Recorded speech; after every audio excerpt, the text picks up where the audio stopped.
ficou assustado apresenta A Noite na Casa da Colina. Capítulo 1 A Chegada.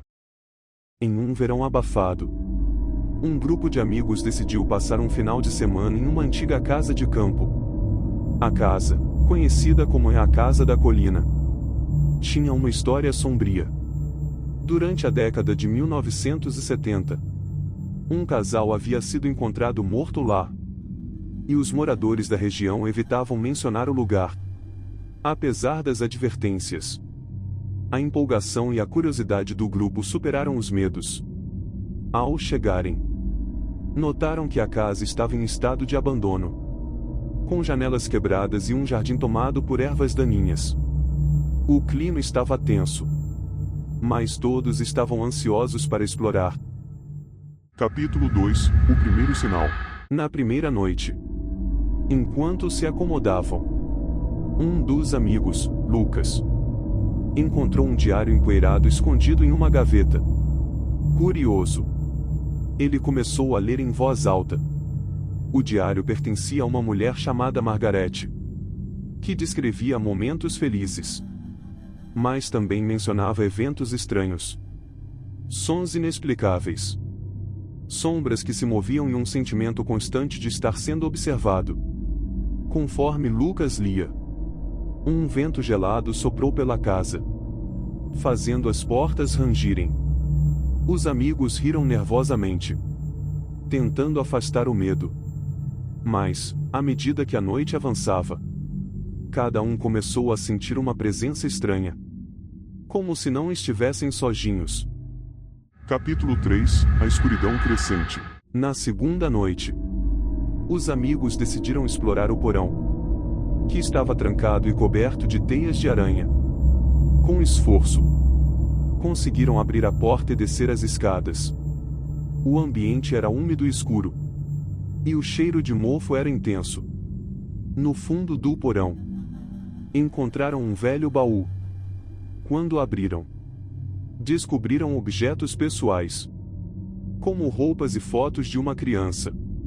Um dos amigos, Ana, pegou uma foto e imediatamente sentiu um arrepio, como se alguém estivesse olhando para ela.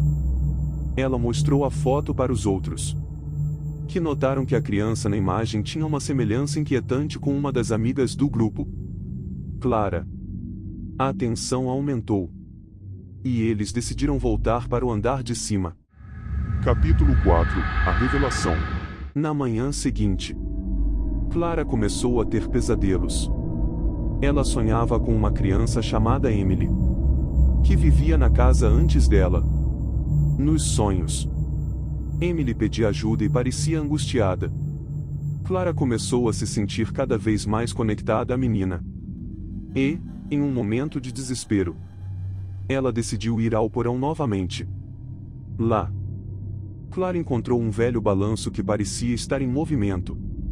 A atmosfera estava pesada, e ela começou a conversar com a presença que sentia. Em resposta, uma brisa fria passou por ela, e Clara ficou paralisada ao ouvir uma voz suave. Ajude-me. Capítulo 5 A Conexão Final. Com o passar dos dias, os amigos começaram a notar que coisas estranhas aconteciam. Objetos eram movidos, sussurros ecoavam pelos corredores e Clara parecia cada vez mais absorta em seus sonhos. Ela começou a pesquisar sobre a história da casa e descobriu que Emily havia desaparecido na década de 1980. E sua mãe, Margarete, havia enlouquecido buscando por ela. Determinados a ajudar, o grupo decidiu fazer uma sessão de perguntas e respostas para tentar se comunicar com a criança. Acenderam velas e se sentaram em círculo. Clara, em transe, começou a falar com a voz de Emily, revelando detalhes sobre seu desaparecimento. Capítulo 6 O Desenlace. Em uma noite particularmente tempestuosa, Clara, em um estado de transe, revelou que Emily estava presa em um lugar entre os mundos, incapaz de deixar a casa.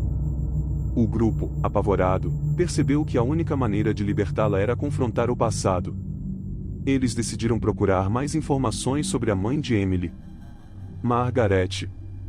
E descobriram que ela havia sido encontrada morta em um estado de desespero, cercada por fotos da filha. Naquela noite, enquanto a tempestade rugia lá fora, o grupo subiu ao sótão, onde Margaret costumava ficar. Com coragem, Clara chamou por Emily. As velas começaram a piscar, e uma intensa sensação de frio tomou conta do ambiente. Um vento forte soprou, e a porta do sótão bateu, fazendo todos saltarem. Capítulo 7 – O último conflito.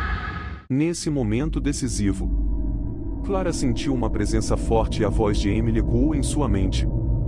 Ajude-me a ir embora. O grupo se uniu em um círculo, segurando as mãos e concentrando-se na energia que os cercava. Eles pediram perdão por não terem ajudado antes e prometeram cuidar da memória de Emily. Com um último grito, Clara caiu ao chão e, então, tudo ficou em silêncio. As velas se apagaram e uma luz suave começou a brilhar. Quando os amigos abriram os olhos, sentiram uma paz inexplicável. Algo havia mudado. Capítulo 8 – O legado da casa. No final de semana, os amigos deixaram a casa da colina. Embora a experiência os tivesse marcado, eles se sentiram aliviados. Clara, agora em paz, decidiu contar a história de Emily e Margaret, para que ninguém esquecesse o que aconteceu ali. Com o passar dos anos, a casa foi reformada e se tornou um santuário para aqueles que queriam lembrar e honrar as vidas perdidas. A história de Emily e Margaret tornou-se uma lenda. E a casa da colina, antes temida, agora era um lugar de reflexão e cura. Epílogo. A experiência transformou o grupo. Eles se tornaram defensores da preservação da memória das pessoas e aprenderam que, às vezes, as histórias mais sombrias precisam ser contadas para que as almas possam finalmente descansar em paz. A casa da colina, agora iluminada pelo amor e pela compaixão, se tornou um símbolo de esperança em meio ao terror.